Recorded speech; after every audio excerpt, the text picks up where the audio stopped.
If I have to give an advice to someone, it'd be like, use that time. Use that time, you'll never get it back.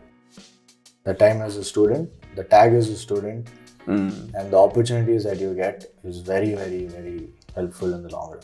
Any college, anywhere, the contacts that you build as a student, you can utilize that as a student. And the way they look at you also is different. They see you as a student, they see you as someone who wants to learn. Right. Someone who wants to absorb knowledge. And they're ready to help you that time. Right. But once you lose that tag of a student and you're a professional, they look at you as a competition. The whole perspective is different. That is where the tag and all that helps you, and I feel that at that time you should utilize it really well. That was David Biju. He is an entrepreneur right out of college, and his company creates sustainable products that looks to replacing anything plastic. We talk about a lot of things, one being how important it is to work hard but also to party hard. We also talk about striking the right balance between work life and personal life. We also get into depth about how opportunities are pretty much endless when you're a student, and that it's all up to you how you plan to use those things to your benefit and take things to the next level when you actually have those opportunities. And for those of you folks who plan to go down the sustainable route, either if you have a plan to create a sustainable company or a sustainable product or service, we also talk about how important it is to, one, definitely benefit and help the environment, but at the same time ensure that it is a viable and sustainable business at the end of the day. And did I tell you the guy is just 22? Man, the wisdom this guy brings to the table is just unprecedented. So before we get into the episode, I'd like to request you to subscribe to our channel, so that way any of the videos that are being pushed out there, any of our podcast episodes would somehow or the other find its way to you. So yeah, without further ado, this is David Biju.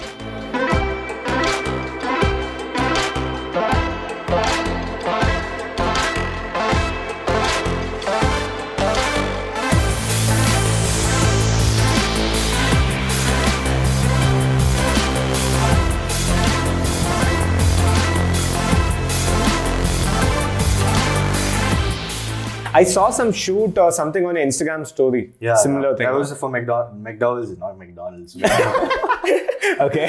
McDowell's itself. That was the shoot. What was the shoot about? So they're launching a new product. Okay. So for that they just needed. So now everything's online, right? So they're moving to like online product launches and things like that. Like? So online platforms. So no, but what kind of product? Something. McDowell's. Alcohol. What? Yeah. They're moving into like the online space in what way? Online space in the sense online product launch. Oh, so you can't have a physical online launch. Right? But physical launch. So. But can you launch alcohol as such? Isn't that against advertisement rules and all that? Launch it for their vendors. Oh, okay. Not for the public. Got it. Okay. So you internally. Can't launch it to the public, right? Yeah. Internally. Okay. So what is this shoot about? I mean, what is the scene like? What were you doing? No, so I was just like model in that, you can see. Oh, nice, David. Killing it. Nice. So it was my friend's shoot, so. Okay. So is he or she? He was on. He. Okay. So he's managing the whole thing for them. Okay. So I know the importance of a production. I saw a lot of people. Setup. Like there's this place called Cinema Angri. Okay. In Malleshwaram. Okay. So over there we had the shoot. So they have a big green screen and things like that. This is someone's house or is it a studio? It's a studio for cinema. Like for movies. So they rent it out and... it's a big green screen. Okay. So then they just crop us out and put us in like a stadium and things like that. Oh shit. I didn't know that. I thought the shot was something like people hanging out at home or like a chilled out, like a lounge or something. It's a proper launch for them. So they're just doing a recording for that. Nice. Nice. It's good. Yeah, and I saw all these other people with you. Were they all actors or, just like... Yeah, actors, friends. Okay, so they just pulled in a lot of people. All my friends together. Nice. And we did it. Yeah, but how did that come up? I mean, did you go looking for it or they just happened to... No, it's my friends, right? So he just called me, like, bro, come act. I said, okay, fine, come. Nice. Screen time. Nice stuff, man. Yeah, but how do you find time to do something like this in between your work? Because of course you're doing this full time, and we'll go into depth of what you're doing and how you've gotten here. But how do you find time to balance, even being here for that matter, right? You're here for a couple of hours. So do you have that sort of flexibility because you're working with the founding team itself, or how does this work? So many people ask me the same question, like how do you balance work life and like your passion, hobbies or whatever? Yeah. Find time for things like this. And that's very important, I feel. So as an entrepreneur, it's very, very stressful. So you have no work timings. Yeah. You know it, right? Yeah, of course. Yeah. No work timings. You have work anytime, any place, anywhere. Yeah. So you need to de-stress sometimes. And doing things like this definitely helps. Yeah. So that work life, if you maintain that work-life balance, right, you'll definitely do well in both. But it's not, the thing is, that is not the notion out there, right? People are just like, you can work, put your head down and work for 12 hours every day, 16 hours every day. But then how do you ensure that do you like demarcate time for work? How does this work? Or do you take it one day at a time? I don't demarcate time. Okay. I take it one day at a time. And I make sure that things, like I find time to play football, for example. Okay. So I have a group of friends who play football. Okay. So we may make time to play, and nice. And those things help, like in the long run. Of course. De-stress, sleep. You sleep well. Yeah. Sleep well. I know you're a big fan of sleeping, I think, right? Yeah. I make sure I sleep like 8 hours a day. Right. That helps a lot. Yeah. So if you move towards a more disciplined lifestyle, right, that helps in your entrepreneurship journey and your personal life as well. All these things play a big role in that. Nice. And what about working with a team like yours? I mean, do you see a lot of pressure or a lot of, let's say, questions per se from your teams asking you, why aren't you here at this time? We need you here at so and so time. Because I'm basically running this on my own. My ventures, I'm the solo, founder, right? So it's easier for me to take a couple of calls out because basically I'm working with my team. Right, so it's a little more. I can say I have the flexibility to do so, and there are no questions as such. But do you encounter such issues? Do you see certain? Okay, so the best part of my startup is my team. Okay, and I feel that is the most important aspect of a startup. And two of them, my friends, we studied engineering together. So we're like a weighing scale. We balance out for each other. Right.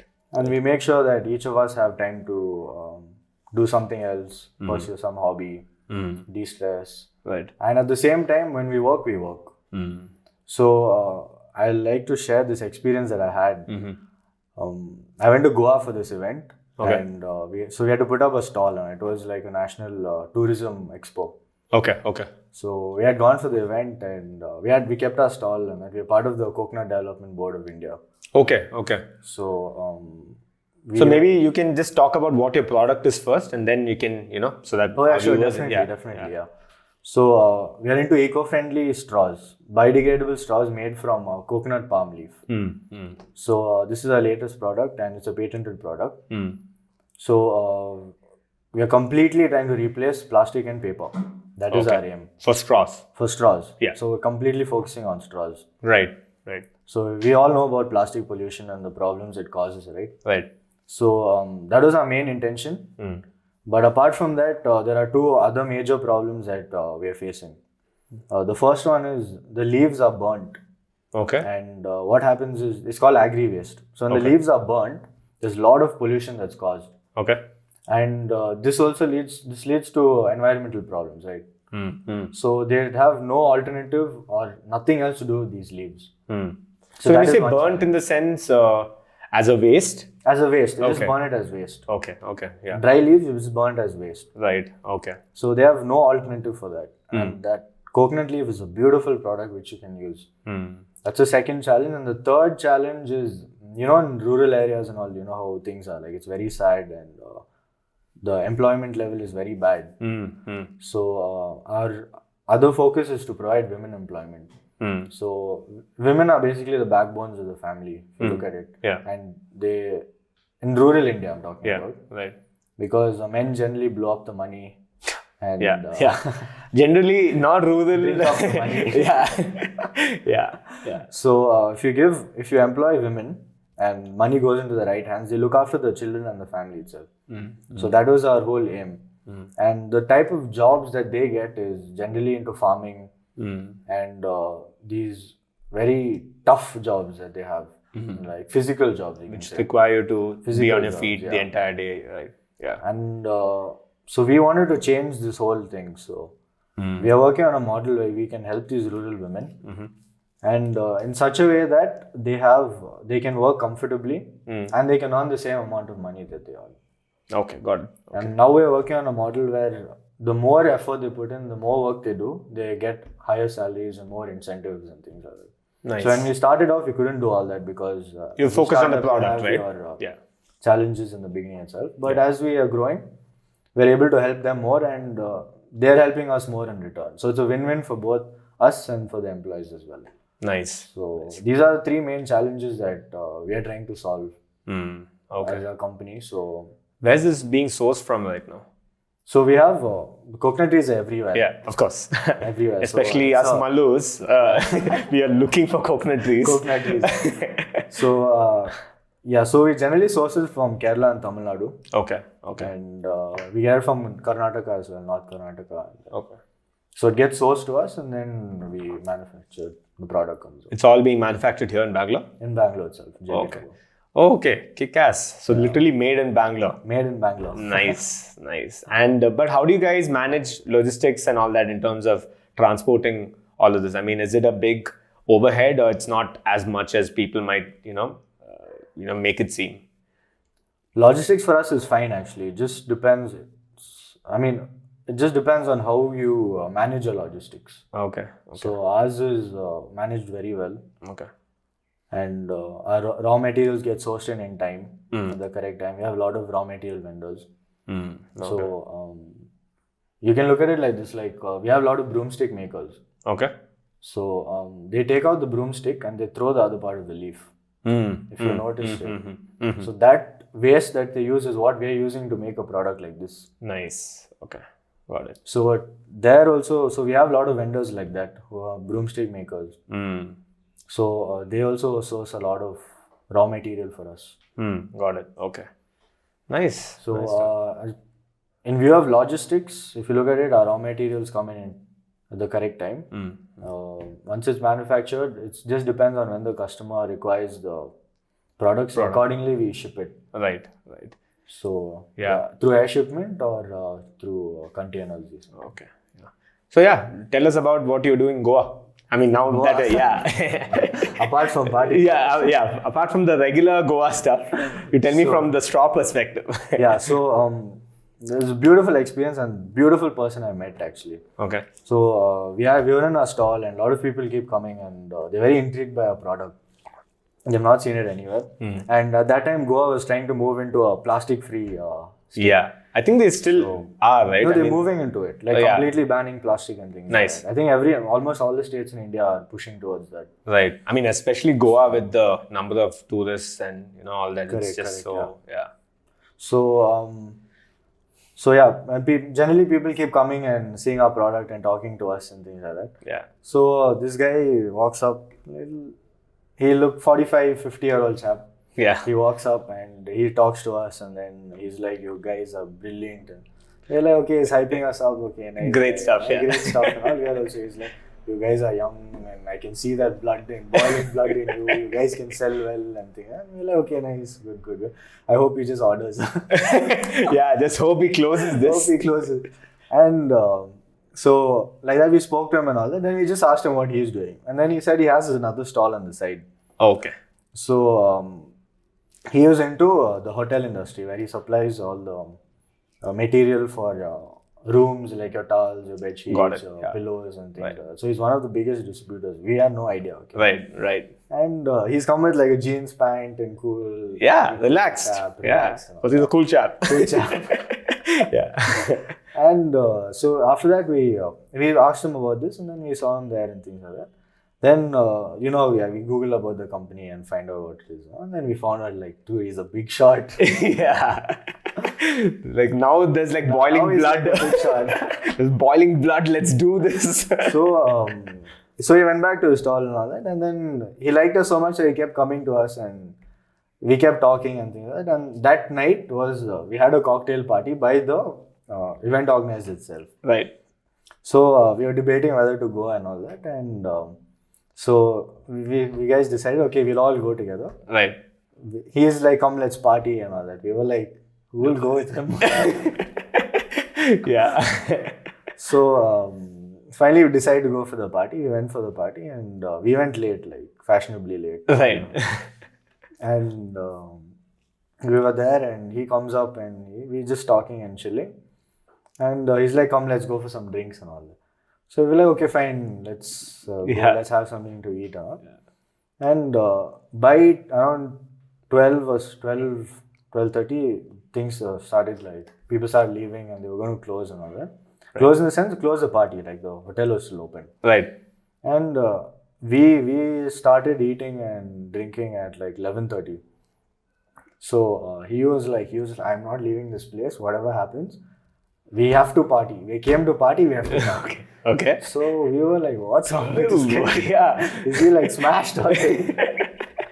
Okay. And so he started drinking and all that, and we were all chilling. And then everyone left. We were two of us, me and my friend, and he has one of his staff with him. Okay. We were sitting there. We sat there till 3 o'clock. He made sure that the place was open for us till 3 o'clock. Okay. That's not the best part of it. Coming to the whole point of the story, we left at 3 o'clock. He made sure we reached home and all. He also reached home. Yeah. But the last thing he told us was, I need to see you tomorrow morning at 9 o'clock at your stall. Right. We are here, we partied. Yeah. But tomorrow when you have to work, you need to be there on time. You can't say, I'm drunk, I'll come at 12. 1. Right. And we were like, what the hell? What a guy. This is Who a asked test. you to come in the morning? Yeah. Is he testing us? And like in between, he made us a lot of offers, like to join him and things like that. Right. So we were excited, we were hyped about it. So we were like, okay, go tomorrow morning, 9 o'clock. Yeah, we have to do this. To show him this. And before he reached in the morning. Right. We were shocked to see him in the morning. Right. Because now that is, if you look at it, that is work-life balance. When he had fun, he partied, he enjoyed that time. But when he had to work, right, he came, stood there in the stall, opened it up. He is like the MD of this huge company, and he is the one opening the stall coming in the morning. So good chance he bloody owns that hotel you were partying in. Yeah. Can't say. Maybe. Yeah. Who knows? But if you look at it, the discipline that he has, that balance. Irrelevant of age or whatever it is. Of the age. Yeah. 50-year-old chap, partying and coming and working in the morning at 9 o'clock. So that to me was like a huge inspiration, because that is work-life balance. Right. That is where you learn how to balance your personal life and your professional life, right? Right. And many people fail in that. Yeah. They either focus too much on their professional life and they don't have a personal life, and they end up like getting stressed and a lot of wrong things happen. Whereas on the other hand, if you focus too much on your personal life, then you tend to miss out on your professional life. Right. So that balance is very important, and I learned that day going to Goa. Right, can you imagine? I was like, you were like making a list of all the items clubs to go to, clubs and all the alcohol to bring back here, and the next second like there's a different kind of checklist. Shit, man. So that was like a beautiful experience. Eye-opening. And that from that day, like I made sure that I balanced my life out well, and I spread that message also. Right? Even with my previous, the conglomerate I was working with, right? These guys were very, I don't want to take any names and no brands and all that, but these guys would ensure that the company parties happen on a weekday, right? Especially when you have managers coming down or senior managers, directors, whatever coming down, right? The party will definitely and most likely happen in the middle of the week. It's either Wednesday. There's never Friday, primarily because they don't want to waste or basically bleed into a weekend. That's one aspect. But that's not the main reason why they do it. They want you to work next day. Exactly. They ensure that you party hard, but you also work hard to some extent. Right? So if, let's say you party, and we know how these parties, the basically booze is flowing, everything's free, it's on the house, great. that basically shows a couple of things, right? It shows your true nature to some extent. Can you really keep it under control during a professional setup? Yeah. And then you basically are partying till about 12, 1, 2. They keep it open, late in the night. And then, next thing you know, you check your calendar, there's a call at 8:30 that's set up at that time. They would have probably set it up at 10 or 11 in the night saying 8:30 in the morning, let's meet up. And it's not a virtual call and shit. This is pre-lockdown. Screw that shit. You got to come there. You got to be part of the meeting. And if you're not, it's not like they're going to punish you, but you've already kind of fallen into the wrong books. And the funny thing is, all these leaders, they're all there partying. At the same time, they're also there in the meeting. They're some of the first few people to get there. And I was quite astounded. I mean, there's some guys who drink a lot. There's some guys who get smashed. The leaders are smashed. They're having a good time. But next day, they're there. They're up. Which is, true testament to what you bring to the table. So it's when people see that, they realize that, you really get to party hard, you enjoy, but then at the same time, you have to break, and let loose, right? But at the same time, you have to work hard as well and keep those things under, so under control. That's very important, right? That shows, like, if you actually manage to pull it off, that shows your character. A different sort of nature itself. Different nature, your character, your passion towards what you're doing. Yeah. It shows all of that. So that's a very good thing. Like, I learned it like this, and I'm still in touch with that person. Mm-hmm. So nice, dude. So it's surprising that like with a setup like yours, right? Like a true startup, right? In its truest sense, right? You have gotten to experience a very like you said, with these different instances and incidents that might have kind of, shaped your life. Because I'm sure the sort of startup life that you had right out of college, and again, we can probably go into, a little more in depth about that, but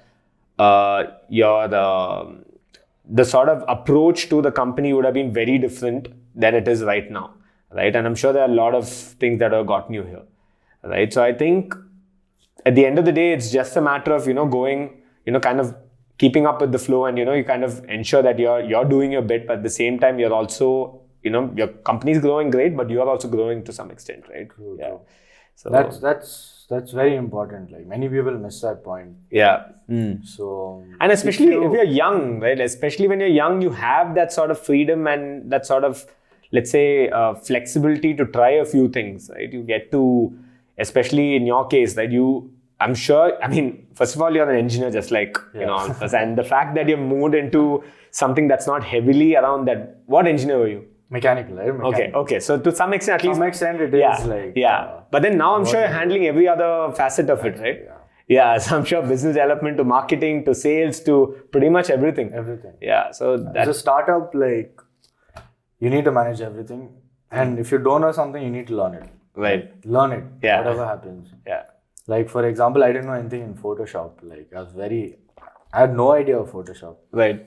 But why did you have to use Photoshop? Situation, so we had to make a brochure for some event. Okay. And we do it immediately. Like, in the beginning, you can't hire people to do something simple as that. Yeah. Make a brochure. You can't blow out money on that. Yeah.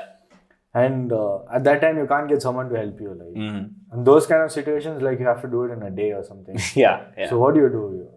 You can ask friends for help. Yeah. That helps. To what extent? To what extent can you ask your friends for help? Yeah. So that's why you need to learn a few things, and they'll help you in the long run. That's what I feel. Yeah. So, like I said, my team is the best. So we are a mix of we're a mix of operations, research and development, and business development. Okay. And do you guys have it clearly demarcated between the among the three of you? We have tags. Okay. Not really. You don all these hats. Yeah. Okay. We manage everything from A to Z. Okay. So, like I said, my team is the best team to work with. And so we manage different aspects. Like, we have different tags. But at the end of the day, if you have something to do, someone has to do it. Yeah. And we make sure someone learns it, or we get help from somewhere. And so we run a factory. So on the floor, you need someone to manage. Right. Someone to manage, make sure that the production is running smoothly. On the other hand, you need someone to work on machine development for automation. On the other hand, you need someone to work on marketing. And as a startup, you need to pitch, you need to work on your business development, you need to see how to scale your company, and all these things are part of a startup. And as a 4-member team, all of us are managing this. So far, so good. So skills are very, very important. And this I learned when I was in college, and I just stepped out. So when I was in college, like, I was very focused that time, thankfully. Unlike most of us. So, but were you focused right from the get-go, from first year itself? Yeah, from first year of engineering itself, I was focused. Like, okay. I had a few dreams and goals in mind. Okay. And I was completely working towards that. Okay. So I made sure that every year I learned something new, or I published something new, or I worked on a new project, or I was the head of some event. Okay, got it. But on the lines of mechanical itself, or on the lines of mechanical management, everything. Everything. Okay. Everything. Okay. So I was heading we have a national fest. Okay. In our college. So I was the head of that. Okay. So I was put into a place where I was in a managerial role, managing 3,500 people. There, I was the team head of. We went to go-karting, electric karting. I've built ATVs, electric ATVs, Formula 3 cars, nice, hybrid scooters. So yeah, I was in this situation where I was a team member and I was a team captain. So here I was tested, like my mechanical abilities were tested. Okay. So my knowledge on mechanical engineering was tested, and that's where my passion was, in cars. So I focused on that. On the other hand, I worked on research papers. So I was into research and things. I published 4 papers. Okay. So there, your skills are different. So in all these 3 aspects, you learn different skills. Yeah. And for me, I made sure that I do all this because I wanted to know where I wanted to go next. And I realized my strength is not in technical. My strength is more in management. Okay. So that I realized because I did a lot of things. You tried these things. I tried a lot of things. Yeah. And that's where I think that students don't make a big mistake, because they don't try these things at that time. And especially when you have so many opportunities popping up, right? Correct. And that is because you're a student. Yeah. Yeah. The name tag of a student is very, very, very, very, very misleading. Helpful. Oh, okay. Okay. Helpful. When you say you're a student, for example, right now, if you put on Coursera, if you put you're a student, you get your courses for free. Right. Right. Yeah. When you apply for any startup event, if you're a student, you get a lot of benefits. Correct. But you don't make use of it. Don't make use of it. That's where people are lacking. Students are lacking, is what I feel. Right. So at that time, when you can use those opportunities, many people don't use it. And when they step out is when they realize, okay, what do I do next? Yeah. Or they realize, now I need to learn some new skill. Yeah. And that's why you delay. And you're in a lost space. You don't know what to do. Your parents start flipping at home. Yeah, that's you get some sad job, corporate job, 9 to 5. You're unhappy about it. Right. And that's what the general routine. That's what happens. That's what's been happening so far. So I'm very glad that at that time I got to do a lot of things, and I got to understand what I want to do. So I realized my strength is management, and I'm good at business. So I'm born into a family. My dad's a businessman, so right. I was always into business, and that's why I realized my strength is into management. So that these are a few important things that as a student, students should realize and make use of those opportunities that take you wherever you are. So now, as coming back to the question of in what I'm doing in my startup, these are where my skills help me. Right. So when we started off, so since this is a product that it's a patented product, and there's nothing in the market about it. There's no research papers, nothing about the product. There's no machine to develop it. So when there's no R&D done also on the product. How did you guys even come across this then? How did this suddenly strike you? So there's a professor in Christ who invented the product. Okay. And we took it up. Okay. So that's where. So when we started, there was nothing about it, like I said. So since we are mechanical engineers, we use this skill to start developing machines, low-cost machines. Got it. So when we started building off low-cost machines, we started making progress. The company started. We started production, slowly making 50, 100, growing. Yeah. Started moving into bigger machines, faster machines. Right. And this was in a span of like, since the inception, it's been 2 years. Okay. So in this we're still developing machines. That's another thing. Okay. But at the same time, we've done a lot of R&D. We're trying to come up with new products, new alternatives. At the same time, we worked on marketing. At the same time, we built a brand. At the same time, we've scaled our company. Right. At the same time, we've built a huge factory. We've multiplied. We've employed so many women. So all this, like 5 fingers. You need all 5 fingers. Yeah. Only then you can grab hold of something. Right. Yeah. So talking about college life, right? I think there are umpteen opportunities that pop up, and it's just a matter of how you look at it, like you said, right? If you don't take those opportunities, your entire life itself can kind of mold into something else, right? So a lot of people, I think the perception is that a lot of people wait till that last year and they're just like, you know what, I'll just land that job and then I'll probably pivot and do something that's needed. But if you stick to the curriculum and you stick to, again, I'm not really sure how much people pick up during, the regular curriculum. I mean, you know how these classes are. I know how I passed. No one knows, to be honest. But, I feel there is more than anything, it's a matter of meeting the right kind of people. Like, for instance, you met your founding partners there. Yeah. You met your team itself, and now you guys gel quite well and you go way back, right? So you've all stemmed from the same sort of drive, the same sort of, let's say, aspirations itself to some extent, right? Although, like you said, there are certain tags that might be there that you might use, might not use, whatever. But I feel that is what is overlooked, along with the fact that people just like put it off. There's like a 3-year-long procrastination for an engineer where they wait till that 4th year and they're like, let me do everything that's possible. For instance, if I had to go back, I would probably jump into an internship right from then, like the first year itself, or even before that if possible, right? I never got the opportunity. And the funny thing was, once you were done with 3rd year, there was never a pressure to get internship, right? No one said you have to get an internship. But the funny thing is, people are like, it'll be great if you got an internship. So then we start focusing around, talking to certain people we know, people who are higher up in the companies, and you're like, is there a way I can get a quick internship?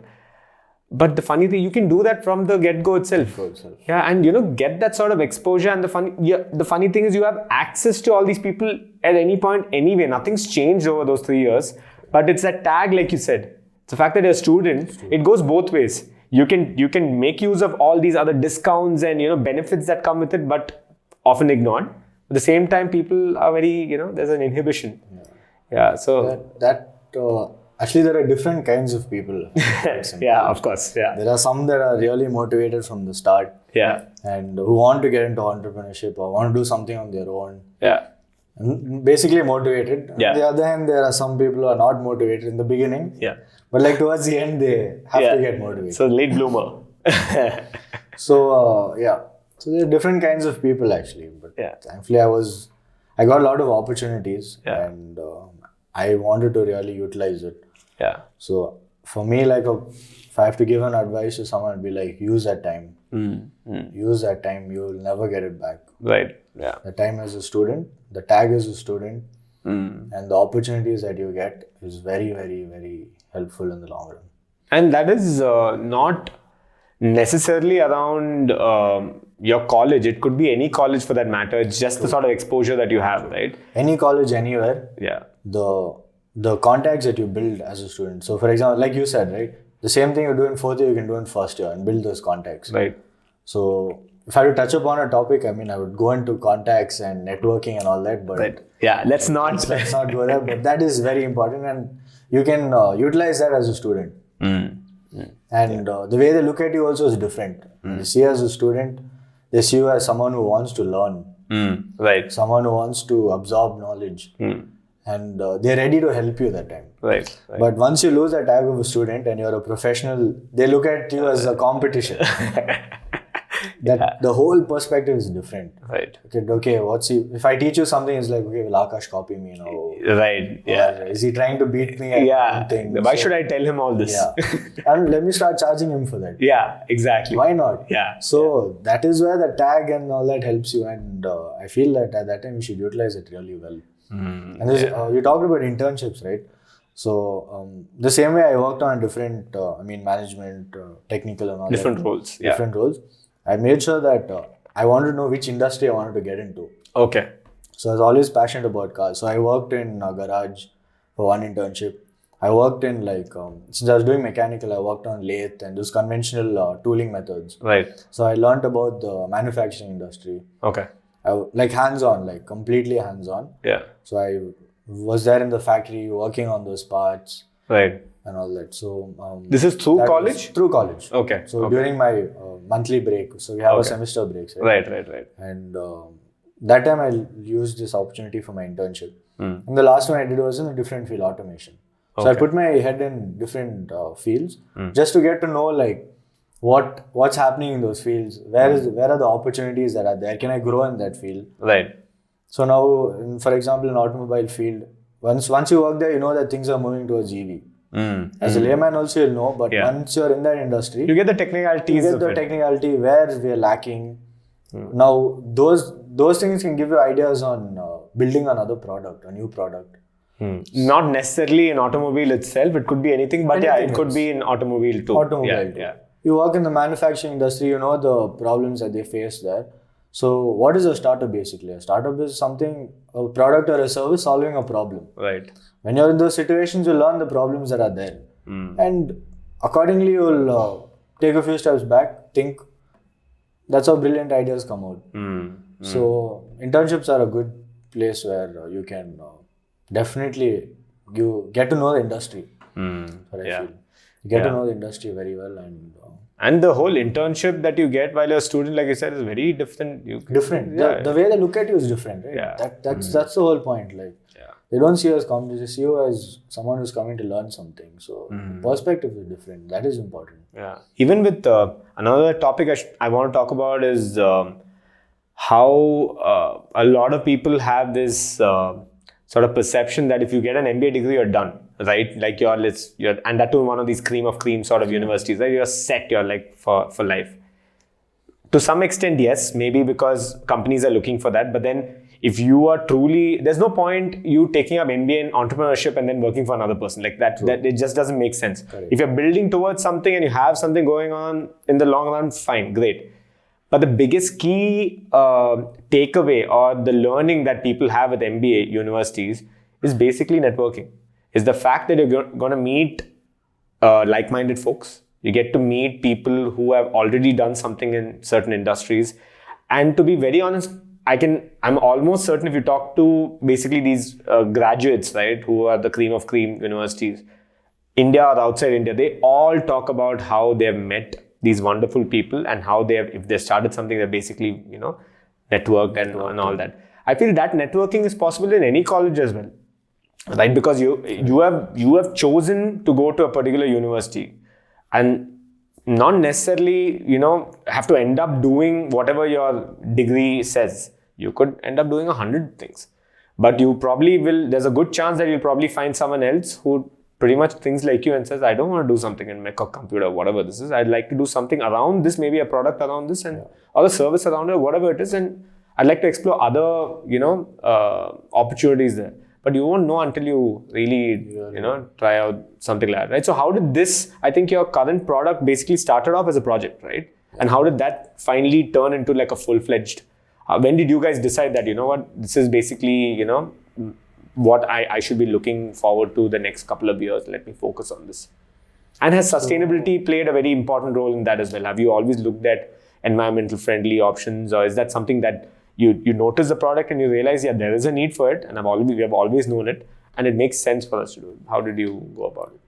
Yeah, so once you know a product is brilliant, right, you need to completely stick by it. Stick by it. Yeah.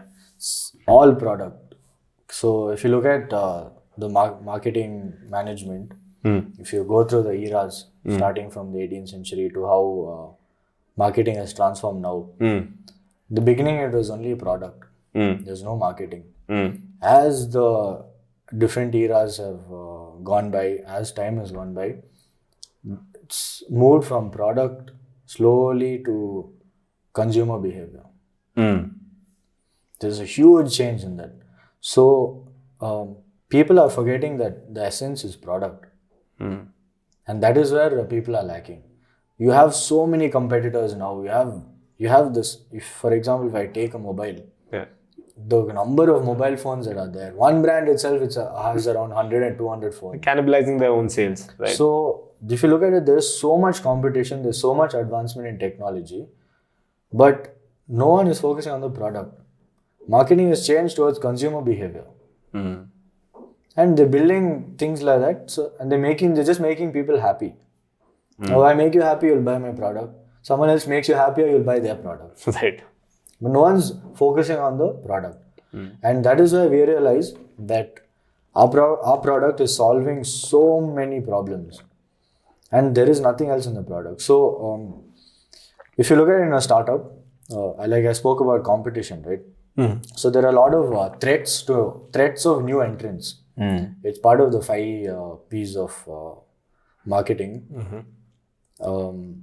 There's threat of new entrants. That's what it's called. So there are certain entry barriers that you restrict other companies from entering. Okay. So one such thing is a patent. Got it. Okay. So now since I'm the only product and patented product, there's no one else that can get into my field or copy my product. Right. So that is a huge leverage for me. So once we realize that this product has this advantage, entry barrier, no one can copy us, no one can get into the same field, we realized the trend that was happening. So that was where it was slow. People are slowly getting into the conscious about eco-friendly things. Got it. Yeah. And this environmental crisis is huge. So people are becoming conscious and people are moving towards environmental friendliness. So that is where we realized, okay, let's jump in. Right time, right product. Right. And we were very lucky. To this day, I say it's God's grace. I was in a completely different field. I wanted to get into cars and that was my passion. It's still possible. It's still possible. But the way this happened and the way my life turned is God's grace, to be honest. And on my part, it was where I utilized my opportunity. Right. Very openly, I utilized my opportunity. I saw a good product. We saw a good market. And that's when we realized we'll take it up completely. So now as a student, like managing a startup and doing your final year project is like hell. Right. Yeah. Doing both. Doing both is like very tough. Yeah. Luckily, like I had support of my faculty. And so my 4th year project was with my startup.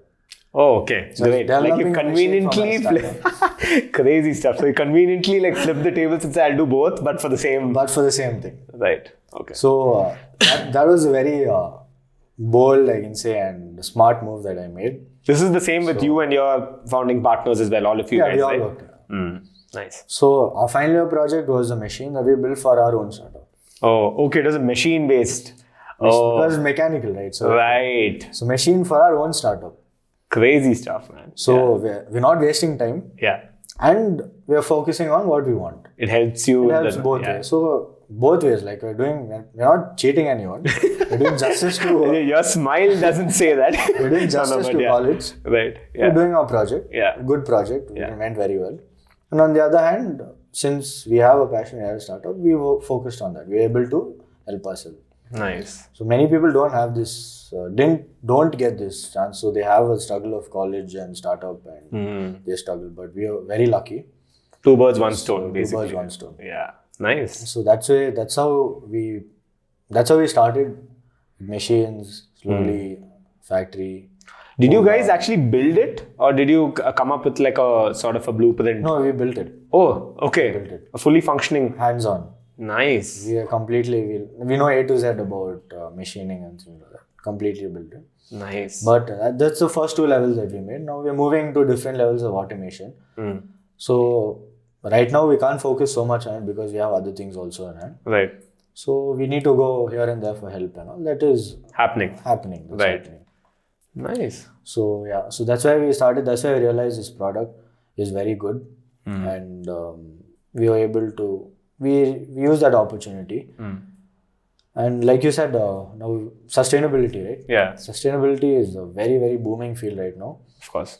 Apart from booming field, it is a very what do you say, need of the hour field. Yeah.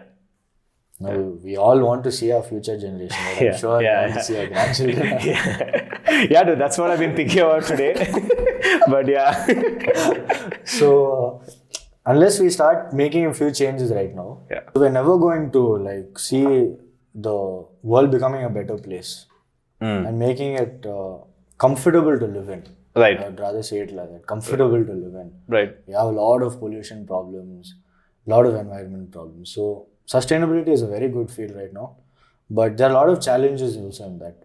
Many people want to get into it, but they don't know how to get into it or what are the challenges that they face in that field. How scalable it can be. Scalable. And being in that field, like I've been in touch with like top distributors and top manufacturers, many people in this field who are completely into sustainability. Not just Bangalore, across India? Across the world. Okay. Because we supply, we export to all parts of the country. Right. Of the world. Sorry, of the world. Right. Yeah. So there, like we are in touch with a lot of people from different countries, and we see their passion for sustainability. So coming back, like I said, product is very important, right? So when you're getting into this field of sustainability and environment-friendly products, there are many challenges that are there, and one important challenge is cost. So if you look at it, the plastic industry has destroyed the market. Because destroyed the market in the sense, not only in an environmental way, but also in a pocket-friendly way. Numbers game. Because it's so cheap. Yeah. Plastic is cheap. You can't compare anything to plastic. Right. So because it's cheap and people have been misusing it a lot. So cost is a major factor because all your other alternatives are more expensive than plastic. So your next alternative is paper. If you look at, what I'll do is I'll talk about straws because I've been in the industry. Yeah. So if you look at it, next thing is paper. Paper is another alternative, but is expensive. And compared to plastic, if you look at it, it gets soggy. So that is another challenge. So when you come up with a new product, everything is in competition with plastic. Everyone compares everything to plastic. That's like the benchmark. If you look for a container, takeaway container, it's plastic. You can put hot food in a container and nothing's going to happen. Durability, everything. Everything is ticked. Yeah. But if you look for an alternative, there's nothing that matches all the benefits that plastic gives. And that is a big challenge right now. Because now since plastic is banned, the other alternatives are not able to cater to that emptiness in the market. So cost is a big factor. Talk about cost. Everything else is more expensive than plastic. So the point I want to bring is that cost effectiveness of the product. So if you look at the alternatives, they're like 2 times, 3 times the price of plastic. If you compare it to that. So people's mindset is also that they do not want to spend more money. It's a global mentality, human mentality. They've kept a benchmark and they do not want to spend more than that. Right. And if they spend more than that also, it's not because they're conscious about the environment. If you look at it.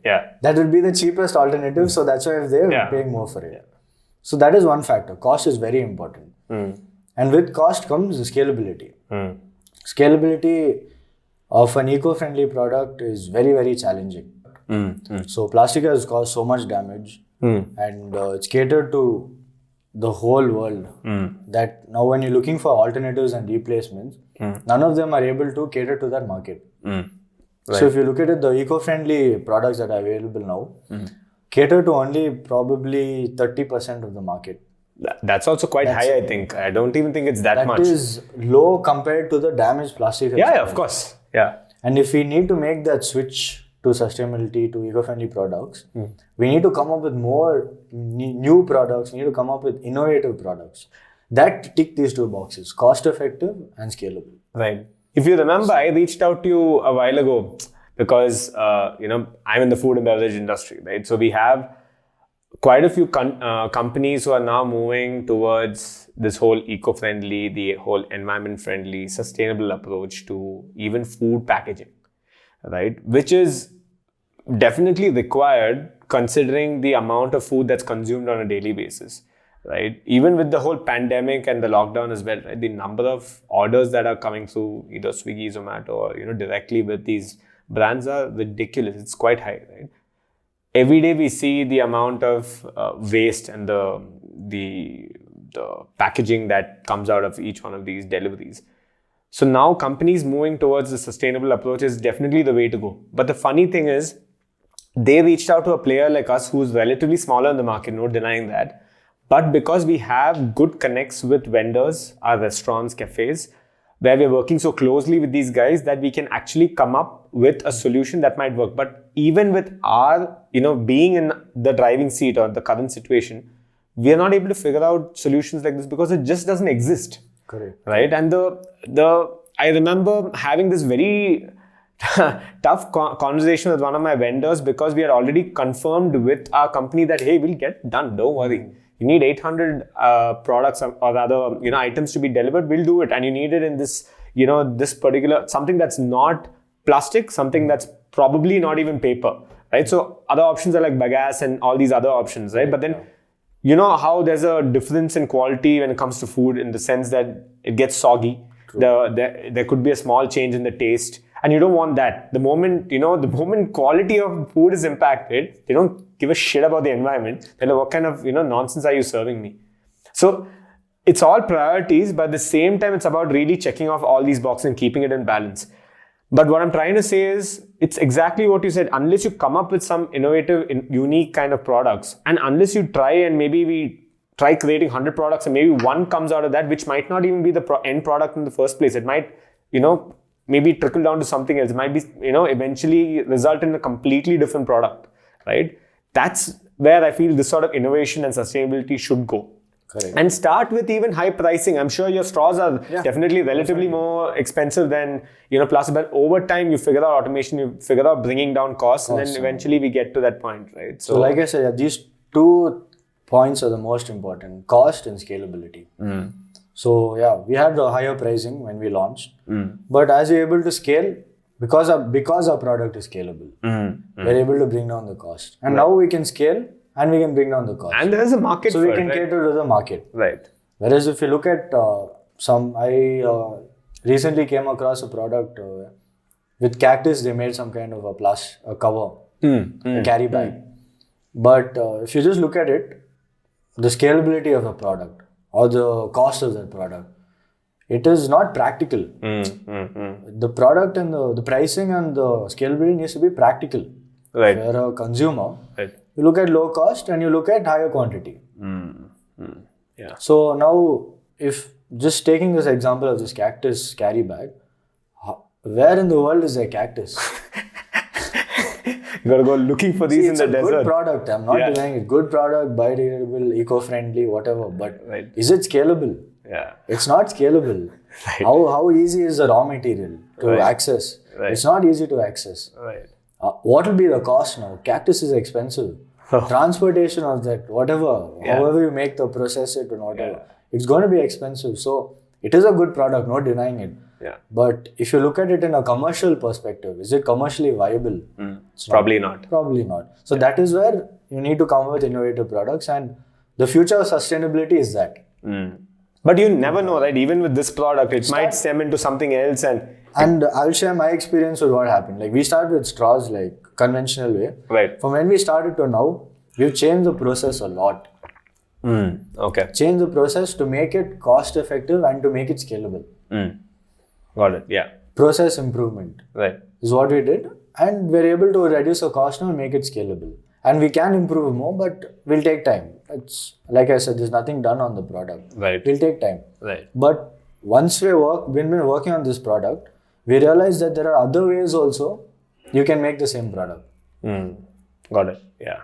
That only happens when you enter into the field, start doing R&D, start and give it some researching, time. Give it some time. Yeah. But you need to have that passion for that. Right. That's what I actually want to get down very to. important. Yeah. Passion is where it plays an important role. Right. Yeah, it kind of precedes everything, all of this, right? Yeah. Because the point of this was not to get heavily into sustainability, although I'm sure our viewers and listeners would love to, know more about it, and they can with visiting your website and just the general what can come out of sustainable approaches and innovations. But this is about the fact that a person like you, I'm not sure how much you were into sustainability before, like prior to exactly. So with this, right, you were able to kind of put your passion into a problem that had to be solved, and you're kind of piggybacking or each basically working together to ensure that this kind of goes through to fruition. And right now it is way past fruition. You guys are looking at different increments, looking at ways you can maybe add other products to a line if required somewhere down the line. At the same time, different types of straws, and straws are not going anywhere. People are lazy to drink from, so might as well use a straw.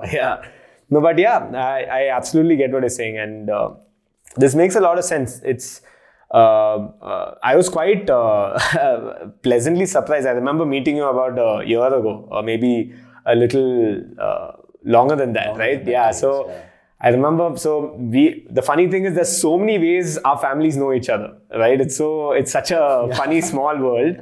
Yeah. So just for the viewers and listeners, right?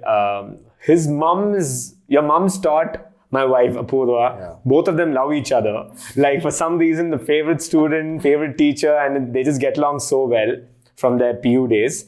And on the other hand, and on the other hand, our dads know each other, which is crazy. Like, studied together. Yeah, studied together. Yeah, this is just crazy. And the funny thing was, we had to go on a trip to Kerala to, kind of actually meet each other, rather than having to, probably meet up somewhere here in Indranagar or something. Who knows? But yeah.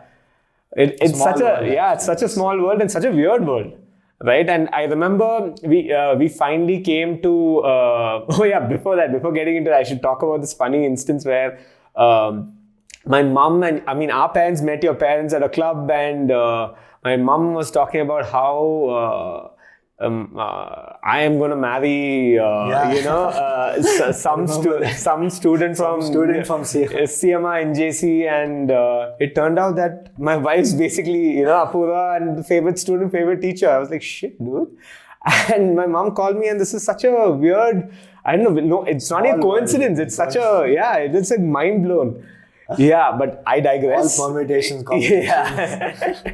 But I digress. But coming back to this, I remember meeting you when you were just a little after graduating. I think you were a couple of months into the venture, and you had brought us the straws, and you were showing us, what the straw is about. And I was thinking about such an innovative and such a need of the hour sort of a product, right? And I'm sure the situation you were in then, and the situation you guys are in now, in terms of the number of clients or the number of customers you might have, at the same time also the process itself, everything has changed, right? And that's just a learning process, like you said. Yeah, and to think that you have gone through all that, especially when you've not even thought about sustainability when you got into engineering and all that, is just great. It's been a journey for me, but straight from the beginning. Yeah. But I've learned a lot. Yeah, of course. A lot of experiences, and I'm glad that at a young age. Yeah, exactly. I mean, I think it's able only to take risks. You still are, right? I'm still. Yeah, come on. Don't talk like some old guy, dude. So I'm glad that I can take risks now. Yeah. And I can learn a lot of new things. Like I said, every day is a new day. Yeah. A new day to learn. Yeah. You don't know what you learn, who you'll meet. Yeah. Yeah. What's going to happen. Yeah. But focus on your passion, your goal. Yeah. And this has become my passion, getting into it, right? Yeah. So, like, when I see my employees in the factory, so seeing them work happily is one thing, but knowing the situation they're from and being able to help them is another thing. Yeah. That makes us happy as a team. Fulfillment. Happy. Yeah. And on the other hand, we're doing our part, environmental friendly product. Right. And we're helping ourselves as we're scaling and we're growing. So, that whole package together is worth it. Is worth it. Definitely worth it. And I don't know, many of my friends are working in that corporate setup and corporate life. And I remember talking to you about it back then, saying, so do the whole corporate, what a corporate job entails. And you just cut me off there and like, dude, I can't work for another person. I can't do that shit. I'm just not, I'm just not made that way. So there's a quote that I really like. It's build your own dreams. Others will hire you to build their dreams. Right. Absolutely. So, from the beginning, I didn't want to do that, and I'm glad that Touchwood. Stayed in this situation, happy and learning. Nice, man. So, you being quite driven even when you were in college, right? If you had to go back and probably ask maybe your 15-year-old self or your 20-year-old self, let's take both. What would you have done differently, and what would the entire thing have kind of culminated into right now? It's a very weird sort of put you on the spot sort of question, but what do you think you might have been able to do a little differently? Because I feel from our conversation that you've always gotten into the whole graduation course, looking at making something out of it. Not sure what that is, but finally it kind of became this. But what would you do differently as a person? And maybe even it could be through, on your learning journey. My learning journey, the only regret I have is I didn't start earlier. Mm-hmm. Of course, everyone did. I didn't start earlier. Right. Like now things are so accessible. Yeah. Like especially for the current generation, they can learn anything, anytime, anywhere, anyhow. Right. Right. So my thing is I could have started earlier. Right. I could have. Everything is a could have. Could have, but no regrets. Nice. No regrets. Nice. Planning is very important. Mm.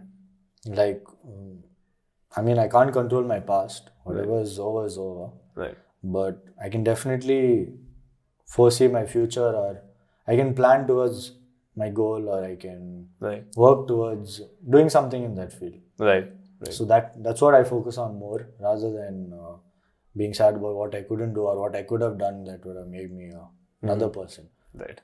You need to accept the journey, whatever is happening. You might want to go like this, clearly nice, but then something happens. Right. And maybe that is for the good. Like if you look at it in a positive way, everything's for the good. And as long as you're fulfilled by it, right? You need to be happy. Whatever happens to you, you need to be happy.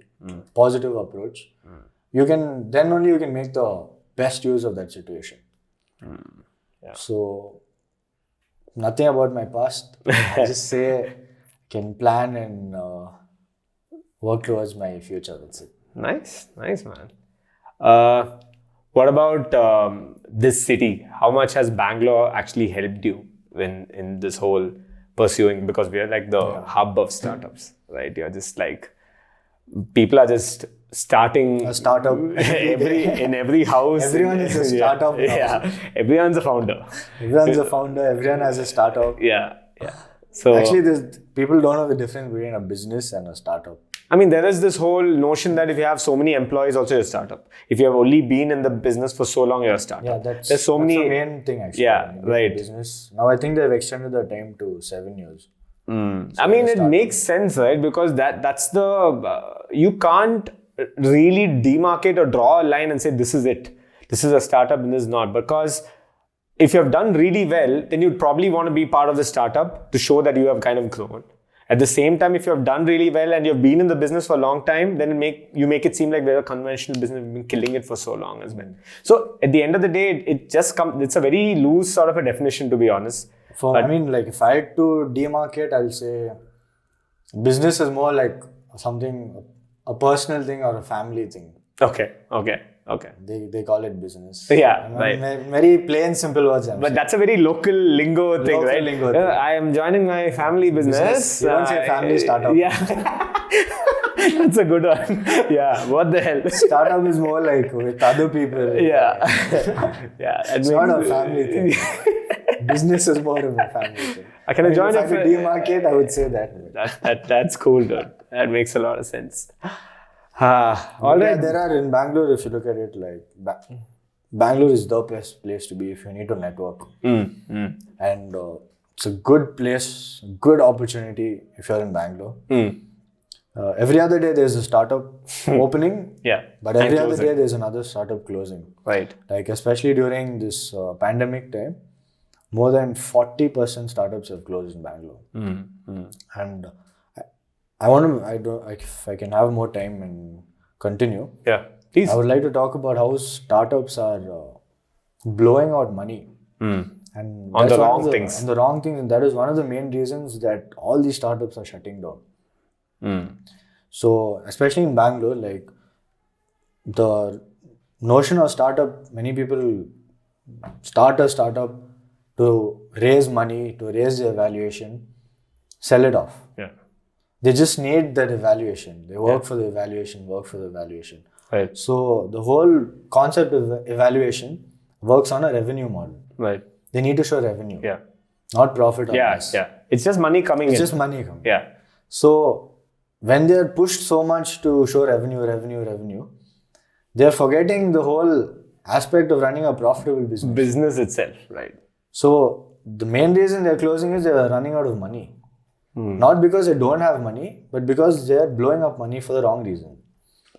So, as a startup or as a company or as a business, whatever you are, the most important aspect is managing finances. And if you're in a situation like that, if you're able to manage your finances well, for the first few months or the first few years, it'll be tough.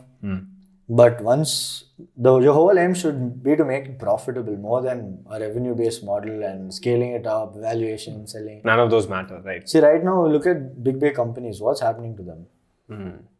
They're giving freebies. They're giving out coupons. They're giving out a lot of offers and things like that. Incentives. But they're all under loss. They're getting money, investment pumped up from different countries. Right. And billions of billions. But what's happening to the company at the end? In a situation like this, like if you take the pandemic, the crisis, the ones that are surviving are the ones that are profitable. And that's not always the ones that have been pushing for revenue. And 40% of the startups in Bangalore have closed. Right. And that's a very sad situation actually, because there's so much scope for growth. And at this kind of situation, you need to be able to adapt, overcome, improvise. Right. It's as simple as that. Adapt, overcome, improvise. As simple as that. For that, you need to have a good financial stability as a startup, and then everything else will fall into place. Right. Okay. So being in Bangalore, good option for startups. I'm trying with this podcast, right? I'm trying to keep a very Bangalore-centric approach. So the fact that I'm obviously talking to people who have done something or is in their journey right now who are working in Bangalore itself, and the fact that most of these guys might have been born and brought up here, right? They have a very different approach to life itself. I've noticed you talk to a Bangalorean, it's a very different, feel talking to someone else. And of course, every city has their own charm and, its own personality. But with Bangalore, I feel even initial days of when I remember before India was really on the map, right? Bangalore was really siphoning in all these Western cultures, a lot of different, it was like the hub for not startups then, it was hub for cultures. Western culture, bringing the Western nightlife and all that. Nightlife was a big thing. I can say I'll remember it well because now I miss it. Of course. Now it's a very different situation. Bangalore's become a very different sort of Bangalore. It's become Bengaluru. But but back then the whole nightlife, the rock and pop culture, the number of performances we saw here. I remember there were a lot, more often than not, it was always, bands and performances happening in Bangalore over Mumbai or Delhi or any other place because the crowd was here, right? I remember Dire Straits and, like big guys coming down to Bangalore, performing here and then, heading out, not even, stepping into another place. So that was the situation then. But there are still so many things that, people who have grown up here, who have kind of done something here, who have a lot to talk about. So, it's the reason why I try and bring in some element of Bangalore to my conversations with my, guests. So let's move towards the topic of traffic. No, let's not. No, please, let us not.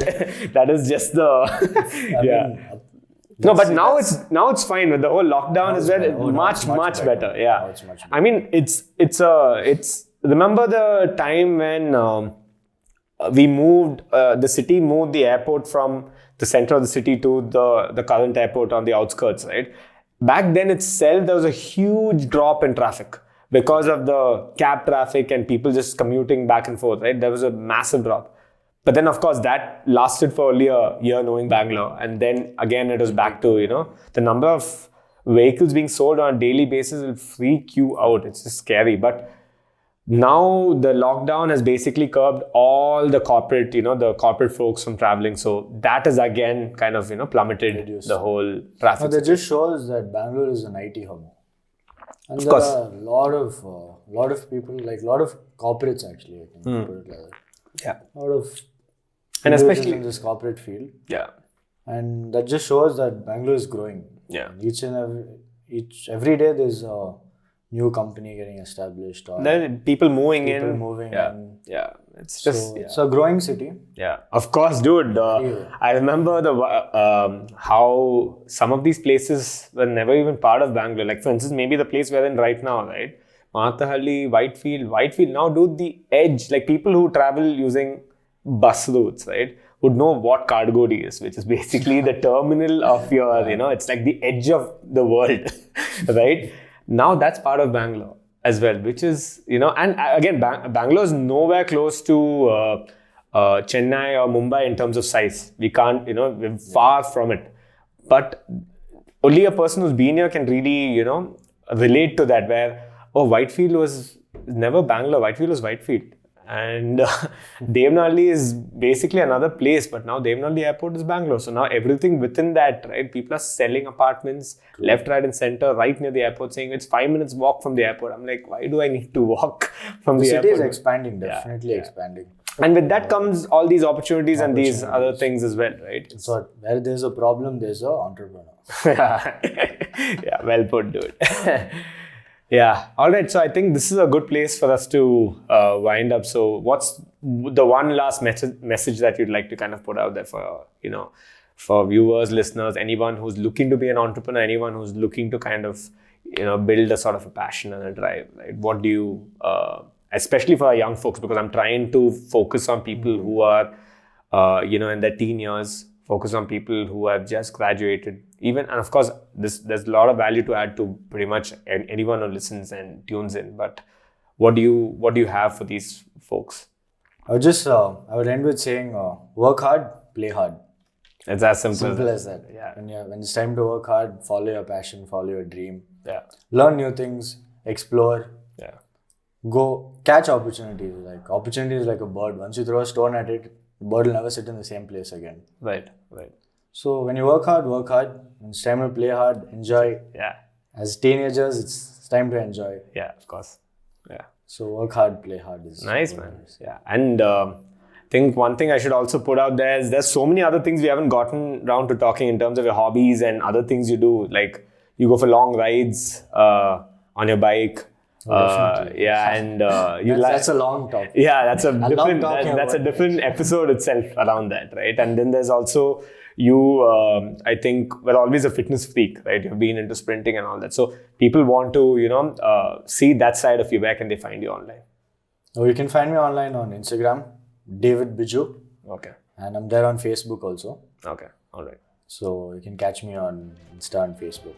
Nice, dude. Glad to have you on the show. Thank you so much. Thank you, Akash. Thanks. Glad to be here on the show. Cool. Thanks, man.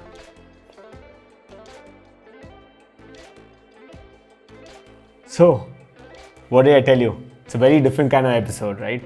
The fact that the guy is just 22 and he's able to drop wisdom bombs on us is just incredible. If in case you're a young budding entrepreneur and you're looking to maybe step into the sustainable business, then yeah, drop us a comment below and I could get you in touch with David Biju and you guys could maybe figure out something that works out for everyone. A couple more housekeeping items. It'll really help if you could subscribe to our channel and drop us a like. And if in case you're listening to us over any of these audio channels like Apple Podcasts, Google Podcasts, Spotify, it'll really help if you could follow us, subscribe our channel there too. I guess, yeah, that's pretty much it. I'll catch you guys in the next episode. Ciao.